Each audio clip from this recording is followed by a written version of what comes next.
मोदी राज का 8 साल का बहीखाता क्या कहता है? मोदी सरकार ने 8 साल में कितना जनसंपर्क बढ़ाया है? मोदी के प्रधान सेवक रहते कितनी आबादी लाभान्वित हुई?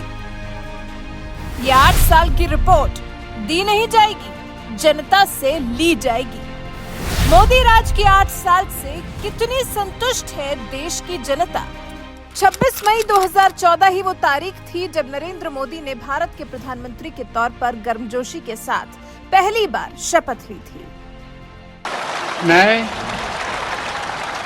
मैं नरेंद्र दामोदर दास मोदी ईश्वर की शपथ लेता हूं कि मैं विधि द्वारा स्थापित भारत के संविधान के प्रति सच्ची श्रद्धा और निष्ठा रखूंगा।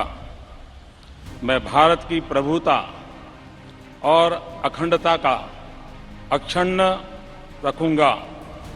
मैं संघ के प्रधानमंत्री के रूप में अपने कर्तव्यों का श्रद्धापूर्वक और शुद्ध अंतःकरण से निर्वहन करूंगा तथा मैं भय या पक्षपात, अनुराग या द्वेष के बिना सभी प्रकार के लोगों के प्रति संविधान और विधि के अनुसार न्याय करूंगा।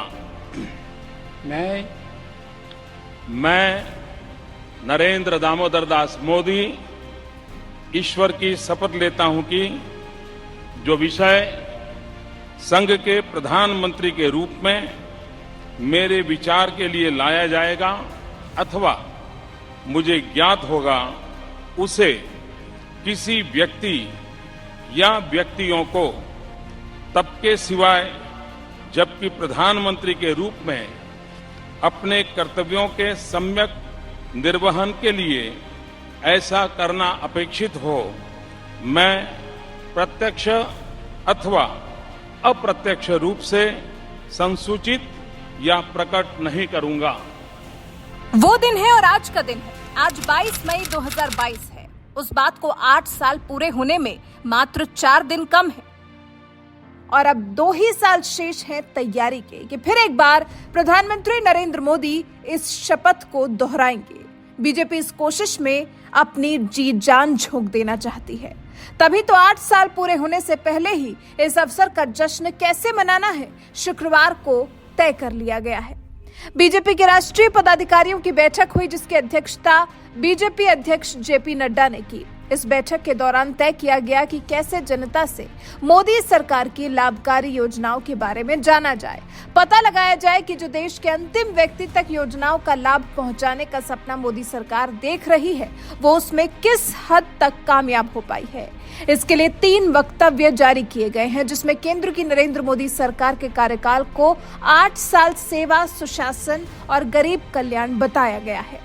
सरकार की विभिन्न कल्याणकारी योजनाओं का जिक्र करते हुए बैठक के दौरान कहा गया कि इतिहास प्रधानमंत्री नरेंद्र मोदी को दया और करुणा के प्रतीक के रूप में याद रखेगा।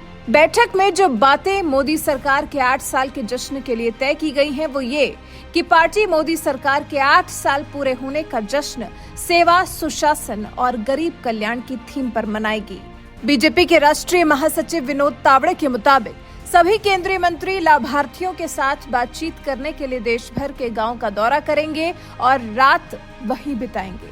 गांव का दौरा कर रात बिताने का मकसद ये है कि इस पहल से गांव-गांव से मोदी सरकार के बारे में लोगों की राय पता चलेगी। पता चल पाएगा कि मोदी सरकार के 8 साल पूरे होने की जनता के पास क्या रिपोर्ट है। सरकार जो अपनी रिपोर्ट देगी वो तो अच्छी ही होगी, लेकिन जनता से मोदी सरकार के कामकाज की रिपोर्ट ली जाएगी। इसके अलावा अभी हाल ही में 5 राज्यों में हुए विधानसभा चुनाव में से जिन 4 राज्यों में बीजेपी जीती है, पंजाब छोड़कर उत्तर प्रदेश, उत्तराखंड, गोवा और मणिपुर का विधानसभा चुनाव बीजेपी जीती है तो इसको लेकर पार्टी ने एक वक्तव्य जारी किया है जिसका नाम है 4 राज्यों में महाविजय।